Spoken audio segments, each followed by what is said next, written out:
You're listening to Systemic Error Podcast. The failure was designed.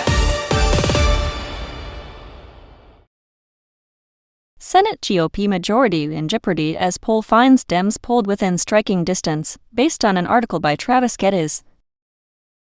Trump's poll numbers are not a mystery, they are a verdict. The power is still his. Donald Trump is not being hurt by random headwinds, he is the headwind. The new polling across Alaska, Iowa, Maine, North Carolina, Ohio, and Texas shows Senate Republicans in trouble because the president is dragging the party's national standing down with him. That is the structure of power here. He sets the brand, owns the damage, and leaves Senate candidates to absorb the fallout. What the polls actually say.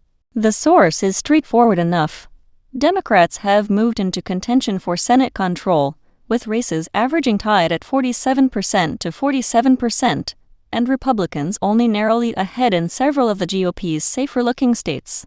Trump's approval on cost-of-living issues is terrible, his overall approval is underwater, and voters say his policies have done more harm than good by a 14-point margin. That is not a communications problem, it is political residue from governing badly.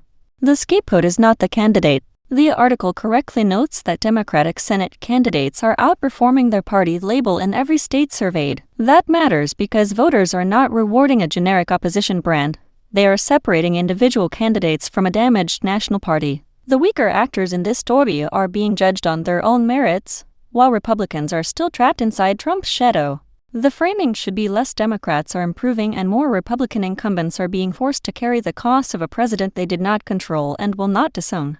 The economy is the jury. The clearest message in the polling is not ideological, it is material. Jobs, inflation, and the economy dominate voter concern, and Trump is getting crushed on cost of living, especially among independents. This is what happens when a political movement promises strength, but delivers instability. Voters may tolerate rhetoric for a while, but they do not forget who owns the price of groceries, gas, and wages when the bill comes due.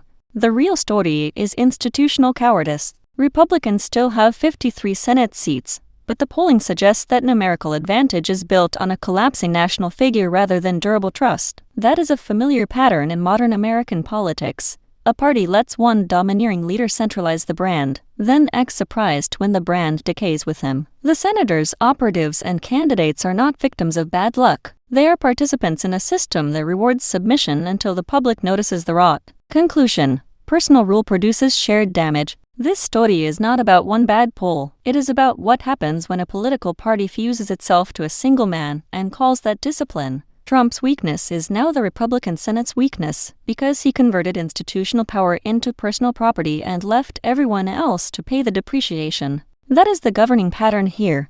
Centralized authority, diffuse blame, and consequences pushed downward onto candidates, voters, and the machinery of government itself. You've been listening to Systemic Error. Thanks to Raw Story for today's article. With the automated voice of Clara, thanks for listening.